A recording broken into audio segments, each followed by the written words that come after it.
La bino bandeko ozil bakwa kolanda ngai partout mokili mobimba bozali na tombe bino bolandi bolamu et mokili mobimba esika so kongola azali bolandi bolamu ya émission na biso carte sur table. Carte sur table ezali moko ya émission ekotombela kabino bosolo mai politique makoleka na mboka na biso Congo. Nango penza na mwa lombango na lingai moko te mokolo molelo na kamba mipeto pe na kokumama na moko ya ba président ba parlementaire debout oyo biso na bino tolingaka mingi na kombo ya président Benjamin Mwana Suka. Mbote président. Mbote Mama Panther. Merci président Bandeko Baïki partout dans le monde bakolando lokola mon papa mon vieux Varzino Mouteba Motema maman Marie-Cécile Yongo le grand Koundepin. Merci Nabila Sika Vozali, pourquoi pas papa Jean Kapingaka Bamba le paracommando et mon vieux Alain Pela Afande et Siko Zali Bokulaka Osako famille Mpela Mobimba et Sika Vozali. Sans plus tarder mon mboka tokoki mambango penza et na masolo na biso ngwe ko pakata mbango.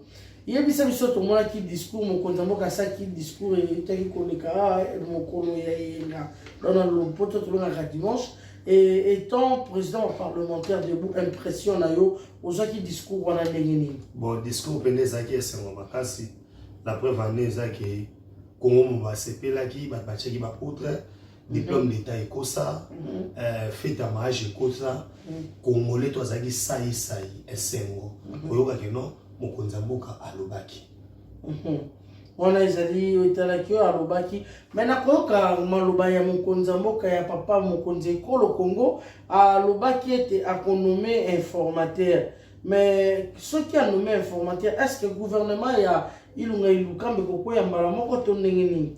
Bon Mama Panther tikana ngolo ya batunanu na kati ya discours ya mokonza mboka eza ba point fort to ba biloko et marqué peuple congolais na ebiki nazoki tante on leka na Panther télévision poto so masolo oyo vie agenda na ngaza très chargé mais to limbola ba imboka ça d'abord que le président de la République a mis fin à la coalition. Bon, il n'a pas mis fin à la coalition, il a constaté que la coalition FCC cache et c'est Koufagi.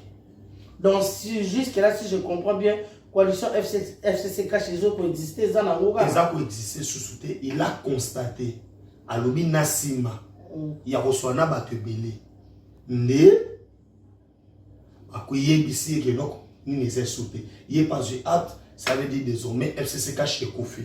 Et l'aura mis balé, dans le discours de Konzamboka, à la qui a nommé informateur.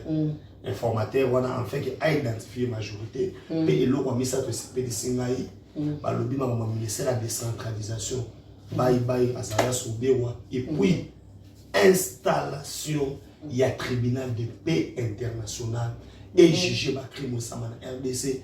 Thérèse Kapangala, Rossi Mokendi, Bakombata Batumba na IDPS, Bamatungulu, Nini, les désespérés des Nations Unies, Bafos Commune, Biloko wana nyoso to wana.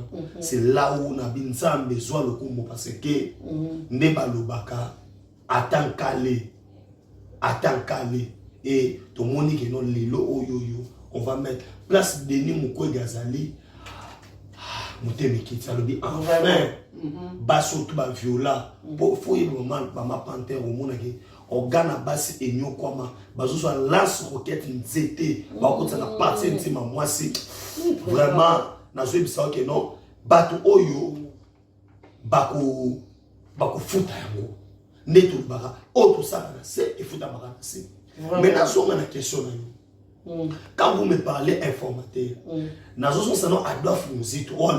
président ne peut pas nommer un informateur si le premier ministre n'a pas démissionné. Ça n'a pas de sens. Vous comprenez? Ça n'a pas de sens. Parce que, article 78 de la Constitution, où ils ont nommé le président de la République nomme le premier ministre. Il nomme un informateur afin d'identifier une nouvelle majorité. Son majorité, ça veut dire quoi? Élection dans le Congo, on va pas télévision, on va il ne faut pas comprendre. Élection dans le RDC, ils ont la partie politique côté. Où il y a essayé qu'on soit 250 députés, plus 1 point dans la majorité. Azala quitté. Ce qu'il y a, la plateforme électorale, KH, FCC, la Mouka, la Mouka, et à partir de Wana, dans Siko Tshisekedi a commis le pouvoir. Il avait besoin de Konzamboka Ndeni. Aussi longtemps, il y a une majorité de la FCC. Donc, comment il y a un bongo? Mais ce qu'on a Siko yo, Konzamboka Talabi, mais to comment il y a un pendant 2 ans. FCC a besoin de la majorité. Tout à l'heure, ça n'a rien à voir avec l'émission de la Premier ministre. On peut nommer l'informateur. L'informateur permet au président à identifier la majorité. Donc si je comprends mieux, au départ déjà, elle a récemment qu'il n'y a pas informateur au bon Konzanoma Liboso parce que... Donc informateur, ça a nommé? Non, ça a nommé. Tant que la coalition FCC, Nakash, va décider comme sa Premier ministre. Il a décidé comme sa Premier ministre, Nengeli Mwanambo comme président. Bon, il y aura ça expliquer. FCC, une plateforme électorale, et c'est composé qui n'a pas l'Assemblée nationale, balobi qui est majoritaire. Balobi après, l'Union peut gober. Non, quand c'est mon lobby. Parce que moi, c'est quand le président Fumolimus. Ami non, mais bâton va majoritaire, tout en abondant. Pour le lobby. Parce que le président pas lobby, non, on a une majorité dans la communauté. Elle a awa pour que non Benjamin mwana suka ça qui est là qui a au zumbo je vois ici dans la vie non na zumbo côté na ki oyo constater que non mbongo na yo bunga les lots de ça monsieur non Benjamin les lots fouillent dans la poche ngana komikate ngana yibakate non on s'en va ba imboka il faut pas se soucier que le président a voulu tout monde en majorité processus il y a démission à premier ministre le ressources. Mais on a vu bazo acquisé une bonne somme va député là bas. Non, toujours somme va député. Faut tout expliquer tout bien. On n'achète pas les députés. Mais moko na moko parce que les députés n'avaient pas de choix. Ba ko makina moko nzambo na so to saki no émission na saki ko keno. Moko nzambo ka esa ba samedi boy. Esa ba so samedi o tulika. Eke bureau ya mabunda. Pétition et thème de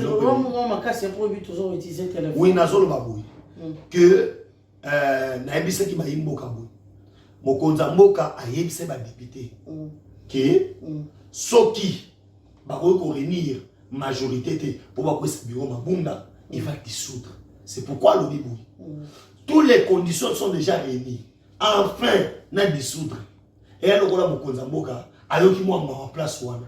Mon président, moi, question par rapport à dire au Tikoloba. Pourquoi mon conseil va pas ce bureau Mabunda? Qu'est-ce qui s'est passé? Non, mon conseil va pas ce bureau Mabunda. Mon conseil pas des identification. Ma député, ma maman ne va pas quoi ça Mabunda. Va quoi ça Mabunda pour? Pourquoi est-ce que ma député va pas quoi? Ok, vous posez une très bonne question. Député sur Aouti Moka, Aouti Tocha Boudjala, Aouti Siro, Aouti Maniema, Soka Ofana na Kinshasa. On n'a jamais député. Oh, c'est Jaranaki, on va dans la bande. Ça n'a pas de sens. Dès qu'on est député national, il faut avoir qui. Vacances parlementaires de ce qui est. Frais d'installation par député à Tililo. Moi, ça. Angualuima, Andela. Ce qui est député à Koufé, parents, papa, maman, frais de funérailles. Bambongo appelle ça député au Toubéniango, il y a déplacement. Je comprends. Non, il y a un peu de sabino qui est et si ma ici mon lobby banga sans banini Ozala qui n'a parlé du peuple pour mon monsieur ko pakatambango président Osaki n'a parlé du peuple ton monakio il y a biception tozaki kuna na kati penza ya salle. Qu'est-ce qui s'est passé au juste? Non, to pendant 2 jours premier jour to yaki parce que zaki défi bah c'est déjà motion pétition pour ça Michel Mabunda. Lundi la dame aille au non aller mbiga na bula boudé blanc hein aller mbiga na bula boudé blanc abi non ndenge za boye na convoqué plénière.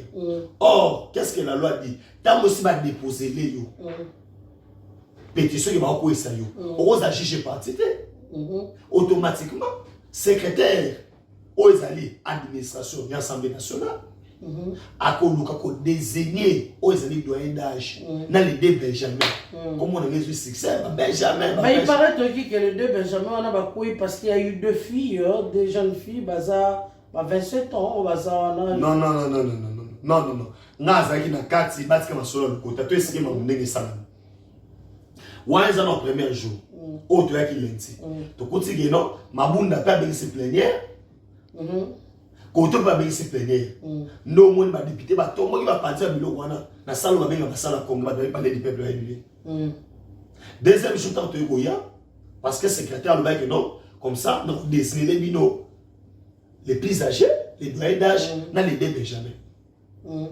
Skoyo, toya boye, bakulu na kati, chalet, hein, na ba machette, na ba mwana de sotwana, toke na moi le banc pour te expliquer ba mais les kamba chalet on a ici tolobela ya moté, chalet attends on a je perds c'est pas la première fois. À menacer bateau. L'État on s'occuper na. Moi je pense que to pesa ba yimboka moi c'est essentiel. Ba comprendre que les deux Sénégal ça parler du peuple. Pour aller t'accompagner ma député na biso. Doye ko changer ça et na kati wana. Mabunda saliso erreur ya ko suspendre le secrétaire atini ministre à portefeuille oza mutu na bango a suspendre le secrétaire général ya administration or a to suspendre le secrétaire bat musu bazali o ala le secrétaire sima directeur ami ya bureau pas à désigner biso et le resakini les plus âgés azam de FCC les deux Benjamin bazali de FCC ce bazali té ce yo ba o ba la nei ba on a sima o ba zaki na 28 ans o p 28 ans o 28 ans o 27 ans mais différence à moi ne ba zaki na wana liboso yango mona ki liboso ezaki débat na mibali pour le lobi boso ba mona été to zo ba o ba la mili ba âge OK na sima nango tango parce que moi za mwana Jean de Sembouissa ministre ya commerce extérieur muta FCC moi na pena esi papa na lobi e kwa lubo jitunga o mboka ki kamba papa na mama na ezati eta de décider lobi na konta d'histoire hein bureau oyo ya union sacrée nde ba se décider ki na jeune fille wana na tongo na vina ba melo wa boy mais pour autant zo ba cortège o zaki mabunda ba pesa tika boye o zo pa tango ba ye to identifier bango mais naïbisa yo que le peuple gagne toujours. Vraiment. 279 signatures. Ouh. Naïbisa yo que place nazaki nabi. Gloire. Et tel c'est que le moulumba. Naïbisa yo que non. Jamais kabunda kabund. Moi la mobala nazamisi. Intera. Naïbisa yo que non. A continue na kati de masule fandi. Plénière et fandi malgré vieux temps société ba retard au bêta bateau mais on met ça la gak abeta bena bou ka te dis ka papa molia place salaki ça fou moi na masala la gati ami makiti na mutu mabe ami na photo président mabe azo sa drapeau mabe pour l'élection le peuple gagne toujours bolobaki mingi nesika yango mabunda bache pembeni ganga dengo ganga na président Jean-Marc on a besoin de skolelo sikoyo ba yimbo ka ba comprendre que non les bio mabunda lobby j'ai des années so ba accusé yo le bité ba kotso maman en prison to ke maman parquet faut ba tout na yo nanu ba lo ka ba sambisa yo nde lobby so ya ye voilà so pas été ba to ba accusé ba mo ba que to zo denga na mwana sur un azon sa bambongo de azabu yibi akwa besiri na sima ba de ki continuer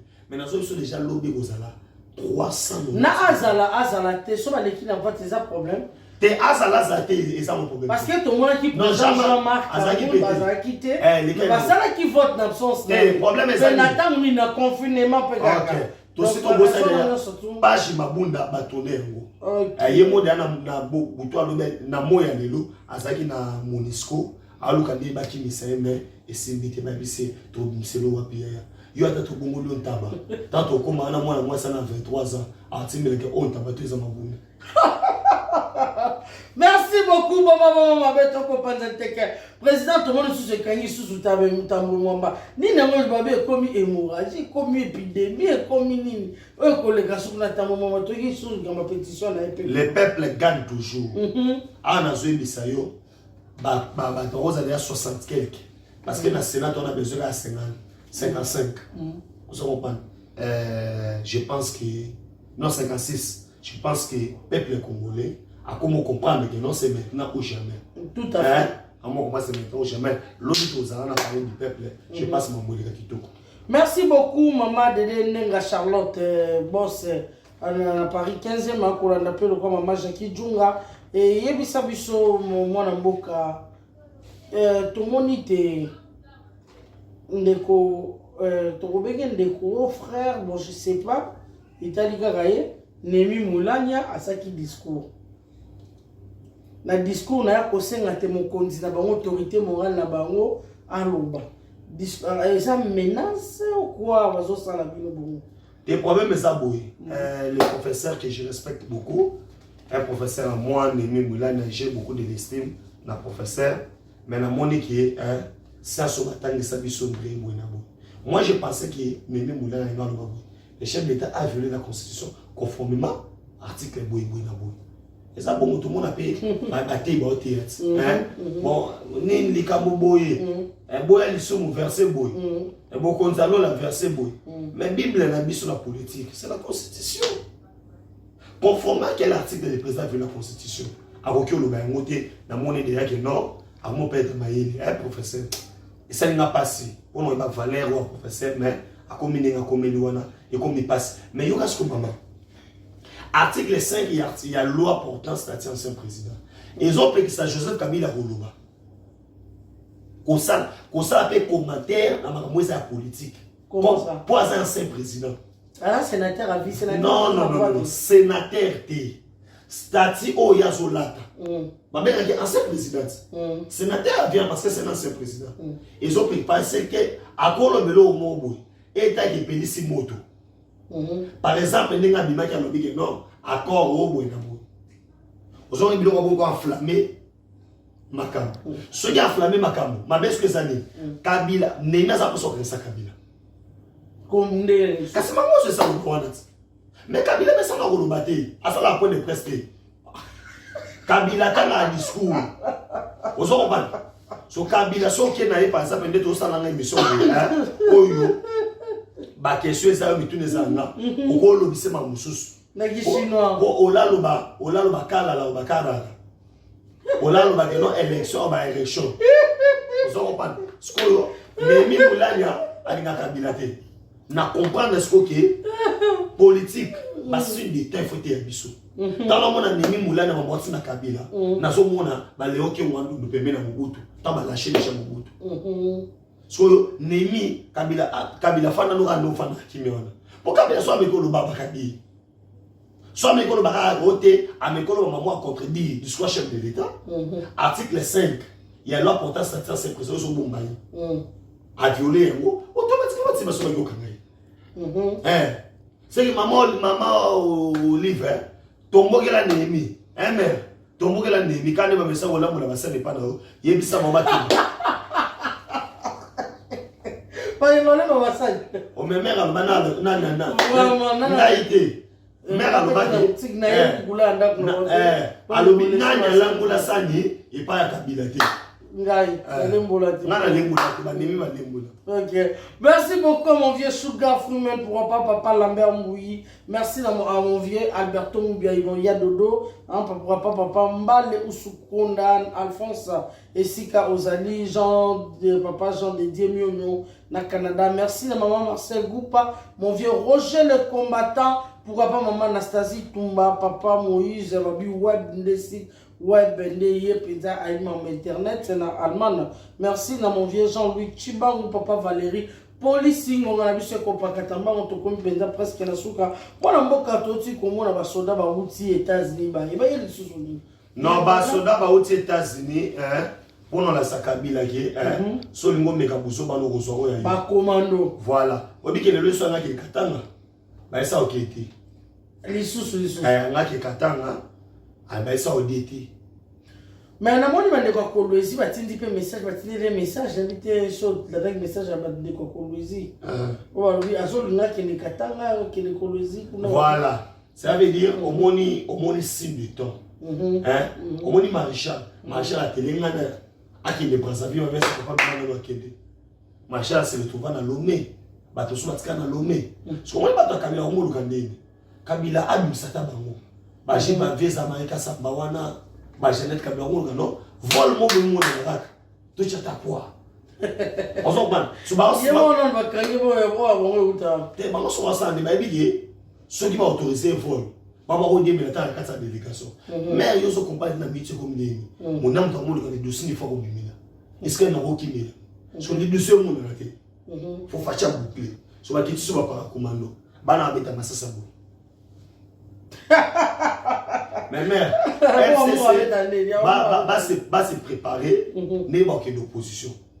Hein Némi Moulani abaki na yo ko opposition na opesa un conseil. Déjà, non, bon, que l'opposition ne tandis que bon, il faut pas côté prison. Il y en a qui sont et ça, le problème est ça, le tribunal des faits international et s'occuper de la maman. Maintenant, il y a une opposition. Maintenant, ça va côté prison. Conseil. Opposition, ça va un conseil. Ça va marche dans la GPT. Ça va un col. Dans l'opposition, ça va marche dans la VSTT.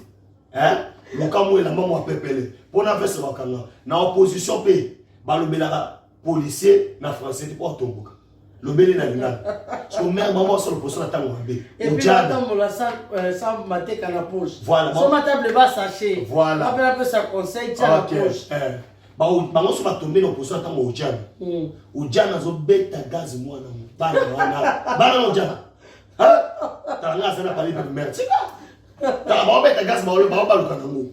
Ça veut dire conseil gratuit en boki opposition à Némi Moulani Bopika.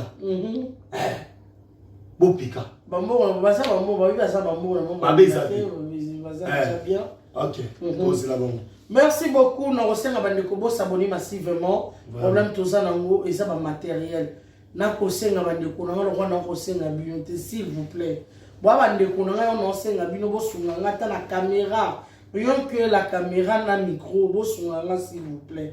N'abonnez bino penza pour l'amour de Dieu, pour l'amour du ciel, pour l'amour de notre patrie, hein, s'il vous plaît. La caméra, na kosa la émission, na téléphone, les abonnés, et puis sans micro, vous le voyez. Nous surtout pour bunde la mboka. Ne quoi si même na moté malamu numéro est affiché. Ne fût-ce que $1, $10, $20 et sur la biso tous en fils que matériel caméra kaka na caméra bo sur la biso et koza malamu mingi nzambe pa ko pambola bino présent ngo la biso pa katini ngo ko ba congolais ba ko landa neti mon vieux Marie-Paul Mbuta Sikazali. Merci mon vieux Takara Babi génie de la presse et Union européenne le roi soleil. Merci à maman Jeannette Bakissa na ba conseil non pour papa maman Angèle Pumbu na États-Unis maman Rose Kabanga et pour papa mon vieux Jean-Claude Moulou Karine Kabeya.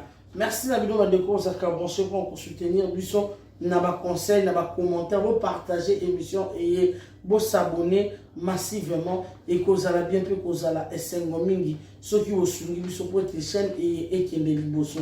Moi mboka makamino ko ba bandeko ba prendre bato to bala dinga ba suiba ko malamu ya kolanda ngai na Inter télévision ya liboso bo s'abonner sur moninga zolela to sunga sa malamu pona ko sala oyo ki liboso to za caméra te to za ba micro te o sa biso malamu so botindi moi quelque chose na ba contact oyo ko pesa na obisa ba yimbo ka boy ya liboso na profiter ko pesa maman o to bengi maman bijou Musambi bon anniversaire na yo maman qui a été bon anniversaire maman. Maman bijou Musambi. Voilà, c'est la joyeux anniversaire. Malamu ni maman. Na isi ba yimbo ka boy. Lisu le couleur sous il y a lisu et kengi luta. Tous à la pena vigilant. Nega to récupérer opération yebela motaliboma. Kanga ki bango de aliboke, bataliboma mususu ba français. Bataliboma mususu na ba WhatsApp, motaliboma na ba billet de banque, dollars, yasika. Voilà, motaliboma azokoma na WhatsApp, azokoma na Facebook. Ça veut dire soyez vigilants, vous allez scotcher branché, mais pour ngai osa poso ko ta contact nanga, puis c'est 143 9 70 40 89 57. plus 243 9 70 40 89 57. Na pesi mbote na maman Lumière Tumba. Oazali na Namibie. Na bosani papa Dipate Dipa Dianzambi. Et na bosani te papa na ngai otobe papa Hervé Tumba. Et à toi like. Bisika surtout bozali. Aussi papa Olananga. Merci beaucoup. Na yebi ke na zo occupation belé. Na tiki bino. Merci beaucoup. Merci beaucoup, Président Benjamin Monasuka, pour disposer de temps.